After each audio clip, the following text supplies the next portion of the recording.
बधाई देता हूँ। आज का दिन राष्ट्रीय त्योहार है ही, लेकिन आज के दिन को ऐतिहासिक दिन कहा जाता है। भारत वर्ष के तस्वीर और तकदीर को बदलने का दिन भी कहा जाता है। आप जानते हैं कि जंग आज़ादी की लड़ाई हिंदुस्तान के महापुरुषों ने जो लड़ी है, इतिहास गवाह है कि हजारों में नहीं लाखों में लोग शहीद हुए। अपने घर के औरतों को विधवा बनाया। पूरे देश के जो महापुरुष थे अपने आप को बलिदान दिया। रक्त रंजिशें हुई। जलियांवाला बाग के इतिहास को आप देखेंगे तो वहां हजारों की संख्या में अंग्रेज ने हिंदुस्तान वासियों को मारने का काम किया। ये मुल्क बड़ी लहूलुहान के बाद आजाद हुआ। साथियों, मैं वैसे वीर सपूतों को नहीं भूल सकता जिनके अगुवाई में यह आजादी की लड़ाई लड़ी गई। महात्मा गांधी, जिनको बापू का उपाधि मिला है, ये बापू ने इस देश के लिए अपने आप को बलिदान तक दे दिया। और आप सत्याग्रह आंदोलन को याद करें, जब मोतिहारी के सरजमीन पर महात्मा गांधी आए थे तो अंग्रेज ने चाहा कि इसको अपनी साजिश के तरह शिकार बना ले और उसको यही हत्या कर दें कि यही एक शख्स है जो अपनी अगुवाई में पूरे देश को आज़ादी दिला के ही रहेगा। लेकिन आप बख्तक मियां अंसारी को नहीं भूल सकते, क्योंकि बख्तक मियां अंसारी को अंग्रेजों ने कहा, वो खानसमा थे, खानसमा बाबूर्ची को कहते हैं, और वो बाबूर्ची को कहा गया कि अगर तुम इस दूध को पिला दिया तो जानो तुम जितनी मिल्कियत मांगोगे मैं तुझे दे दूंगा। और इसी दूध के पीने के बाद महात्मा गांधी की मृत्यु हो जाएगी। लेकिन बख्तक मियां अंसारी वो सोशल समाज से आते थे, वो सेकुलर लोग थे, देश में आस्था थी, देश की आज़ादी की लड़ाई वो भी लड़ रहे थे। वो गांधी जी को ये राज की बात बता दिया और गांधी जी को दूध पीने से रोक दिया। यही कारण रहा कि अंग्रेज अपने नाकामी को प्राप्त किया। अगर वो दूध पिला देता तो महात्मा गांधी की मृत्यु मोतिहारी के सरजमीन पर हो जाती। अगर उनकी मृत्यु हो जाती तो आज़ादी कब मिलती कहना मुश्किल था। लेकिन साथियों, 1929 में रावी नदी के तटबंध पर जब कांग्रेस का अधिवेशन हुआ था तो उस अधिवेशन में कहा कि हम इस देश को स्वाधीनता दिला के ही रहेंगे और आज मिले या कल मिले मैं आजाद भारत का घोषणा करता हूं। और आजाद भारत का घोषणा किया और वही 26 जनवरी का दिन है जिस 26 जनवरी के दिन को वो आजाद भारत का घोषणा कर दिया। लेकिन साथियों, आप देखते हैं कि 26 जनवरी को गणतंत्र दिवस कहते हैं और 15 अगस्त को स्वतंत्रता दिवस कहते हैं। जब मुल्क आजाद हुआ तो ये दो तिथि क्यों रखी गई, ये एक प्रश्न चिन्ह है लोगों के लिए। लेकिन साथियों, मैं संक्षिप्त में बताना चाहता हूं कि आजादी का संकल्प हमारे महापुरुषों ने 26 जनवरी के दिन को ही लिया था। और 1929 के बाद से 26 जनवरी के दिन परचम फहरा के सारे लोग अपने आप को आजाद मानते थे। लेकिन एक घटना चक्र हुआ और अंग्रेज देखा कि अब मैं यहाँ पैर नहीं जमा सकता। उसके पैर उखड़ने लगे, सात समुंदर भागने की तैयारी कर लिया पार होकर के। और यहाँ के जो मुल्क के ऐवान थे जो जंजीरों में जकड़े हुए थे, गुलामी के जंजीरों में, वो प्रतिज्ञा ले लिया कि चाहे मेरा जान रहे या अंग्रेज का जान रहे, मैं इस मुल्क को जब तक आजाद नहीं करा देता मैं सांस नहीं ले सकता।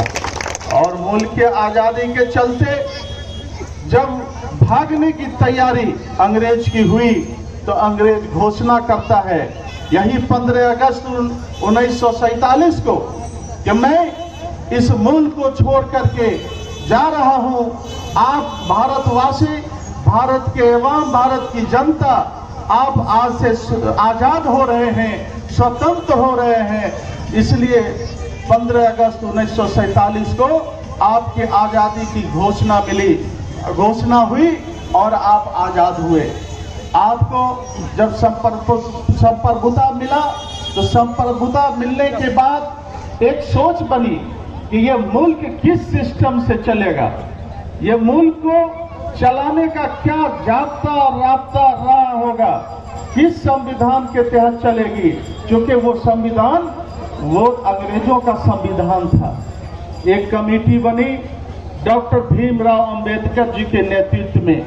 वो तो दलित परिवार से आते थे, लेकिन परमात्मा ने उनके अंदर इतना ज्ञान दिया था कि वो उस समय आजादी के लड़ाई में लड़ने वाले जितने लोग थे उसमें संविधान के नाम पर सबसे बड़े विद्वान अंबेडकर जी ही थे।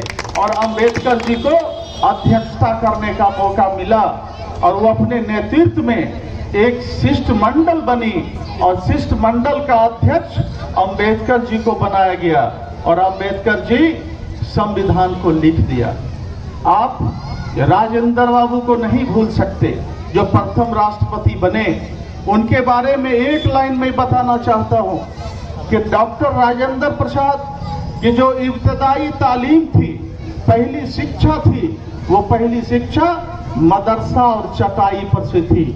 और वो पढ़ने के बाद वो भी बहुत बड़े लॉयर हुए और जब विदेश में एक अधिवेशन में इनको बुलाया गया तो संविधान की पुस्तक लेके जानी थी इनको। संविधान की पुस्तक ये यही भूल गए। इनको आश्चर्य हुआ कि मैं वहाँ किस तरह से भारत के संविधान का वर्णन करूंगा, लेकिन ये एक निगाह संविधान के पूरी पुस्तक को पढ़ चुके थे। इनके दिमाग में जो मेमोरी कहते हैं, जो मोबाइल में आजकल होता है, टैप हो जाता है, उसी तरह डॉक्टर राजेंद्र प्रसाद के दिलो दिमाग में टैप हो गया। और जो वहाँ इनका स्टेटमेंट आया तो संविधान के पन्ने में जैसे जैसे शब्द लिखे हुए थे वैसे शब्द का इनका उच्चारण हुआ और ये वहाँ अपने आप को इंडिया का परचम विदेश में भी फहराने का काम किया। इसलिए यहाँ बहुत बड़े बड़े महापुरुष पैदा हुए। यहाँ सबसे पहला जो तालीम वजीर थे, तालीम के शिक्षा मंत्री डॉक्टर अबुल कलाम आज़ाद थे। डॉक्टर अबुल कलाम आज़ाद ने जो पढ़ने और पढ़ाने का जो बजट पेश किया और जो नक्शा खींचा कि हमारे देश में किस तरह के प्राइमरी स्कूल होंगे, लोअर प्राइमरी स्कूल होंगे, मिडिल स्कूल होंगे, हाई स्कूल होंगे, हायर सेकेंडरी और कॉलेज महाकॉलेज होंगे, ये खाका डॉक्टर अबुल कलाम आज़ाद का खींचा हुआ है। आज जो वित्त मंत्रालय चलता है, लियाकत अली खान को नहीं भूल सकते, चूंकि सबसे पहले वजीर खजाना वित्त मंत्री लियाकत अली खान बने थे और लियाकत अली खान ने जो जाब्ता बनाया आज तक उसी जाब्ते पर फरवरी माह में बजट पेश होते हैं। साथियों, आज पूरे देश में हर्ष उल्लास के साथ, चाहे आप कश्मीर से कन्याकुमारी चले जाएं या लद्दाख से शुमाल के वैसे क्षेत्रों में चले जाएं, हर स्कूल, हर सरकारी दफ्तर, चाहे जिला मुख्यालय हो या राज्य और केंद्र के उस जगह पर ये राष्ट्रीय त्यौहार मनाया जा रहा है बड़ी धूमधाम से। हमारा आपका त्यौहार ये राष्ट्रीय त्यौहार है, जो राष्ट्रीय त्यौहार के लिए किसी को ये सोचना नहीं पड़ता है कि ये किसी संप्रदाय का त्यौहार है। जैसे आदिवासी संप्रदाय सिरहुल त्यौहार कहते हैं, उसको मनाते हैं। मुस्लिम ईद बकरीद मनाते हैं। जो हमारे सनातन धर्म के लोग हैं, काली दुर्गा और ये छठ है और फिर बहुत सारी त्योहारें हैं उसको मनाते हैं। जो हमारे यहाँ ईसाई हैं वो भी बड़ा दिन मनाते हैं। ये त्यौहार हम हर संप्रदाय का अलग अलग होता है, लेकिन ये दो त्यौहार पूरे देश के अंदर सारे संप्रदाय के लोग मिल करके बड़ी धूमधाम से मनाते हैं। ये एक बहुत बड़ा एकता और अखंडता का प्रतीक है। साथियों, आज मैं सबसे पहले शादीपुर के लोगों को धन्यवाद देना चाहता हूं कि आप हमारे यहाँ चकहमीद के हेडक्वार्टर मुख्यालय में आप तशरीफ लाए हैं। सरकार ने आपके 6 वार्ड को चकहमीद पंचायत में मिला दिया, जिसमें जो 3 रेवेन्यू विलेज था, मिरकल्लापुर, खरकचक और विक्रम नदैल, वो पहले से यहाँ था। आपकी घर वापसी हुई है, आपको दिल की गहराइयों से मुबारकबाद देता हूँ, आपको धन्यवाद देता हूँ। और शादीपुर वो भी यहाँ हम लोगों के साथ आ गया और सकरपुरा पंचायत का एक गांव महादेव चक है, जो महादेव चक अपने आप में चकहमीद से जुड़ा हुआ नाम, इसके आगे चक है तो महादेव के पीछे चक है। ये चकाचक ही है, इसलिए मैं उनको भी दिल की गहराइयों से बधाई देता हूँ। और साथियों, कहानी तो बहुत लंबी बातें हैं। आज हम आप जिस लोकतंत्र के खंभे के तले आने वाले हैं, लोकतंत्र के जो नियम और जाब्ते हैं, लोकतंत्र ने ग्राम पंचायत में इस देश को जो 80% लोग हैं उसको समाहित करने का काम किया है। विधानसभा बनाया, लोकसभा बनाया और एक सिस्टम दिया समाज को चलने और चलाने का। आज जो एक अनुभव हम लोगों को प्राप्त हुआ कि 2001 से 16 तक 15 साल सेवा करने का अनुभव मुझे प्राप्त है। जनता के हर दुख सुख में मैं शामिल रहा हूं। मुझे तो लगता है कि जिस समय ग्राम पंचायत चकहमीद मेरे हाथ में दिया गया था, 4 वृद्धा पेंशन पाने वाले लोग थे, लेकिन मैं अंत तक में 1150 लोगों को वृद्धा पेंशन दिया, 2200 लोगों को इंदिरा आवास दिया। जो आप मध्य विद्यालय नदैल देखते हैं, उस मध्य विद्यालय को हाई स्कूल बनाने का काम किया। कस्तूरबा गांधी जो प्रखंड में एक यूनिट आता है, उसको मैं यहाँ स्थापित करने का काम किया। उसके बाद इंटर कॉलेज मेरा सपना है, ITI कॉलेज मेरा सपना है। प्रखंड के बहुत सारे ऑफिसों को यहाँ लाने का भी मेरा संकल्प है। मैं एक मंत्री जी से पटना में बात किया कि मेरे पंचायत में कल कारखाने आप लगा दें, जिस पर बातें हुई कि फ्रूट्स, सूखा फल जो होता है, उसका फैक्ट्री लगाने की बात हुई।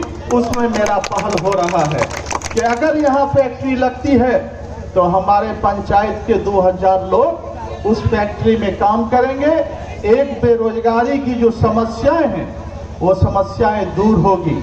मैं इसमें संकल्पित रहता हूं कि मुझे ग्राम पंचायत के फंड से ही आशा नहीं रहती है। MLA हैं, MLC हैं, MP हैं, राज्यसभा के सदस्य हैं, मंत्री हैं, मुख्यमंत्री हैं, प्रधानमंत्री हैं। हर जगह मुझे जाने का मौका, उनके साथ बैठने का मीटिंग में मौका मिलता है। और यही कारण है कि चकहमीद पंचायत में सब ग्रिड स्टेशन जो आपको 22 घंटा बिजली मिलती है, यहाँ मैं स्थापित करने का काम किया। मैं उस पार में भी जो सड़क देखते हैं वो प्रधानमंत्री ग्राम सड़क है, नदैल घाट से खरकचक, उसको भी बनवाने का काम किया। जो नदैल घाट से बिजैलक, वो भी MP मुनाजिर हसन साहब से बनवाने का काम किया। इसलिए साथियों, आप इस त्यौहार में आए हैं, मैं आपको दिल की गहराइयों से मुबारकबाद भी देता हूं, धन्यवाद भी देता हूं।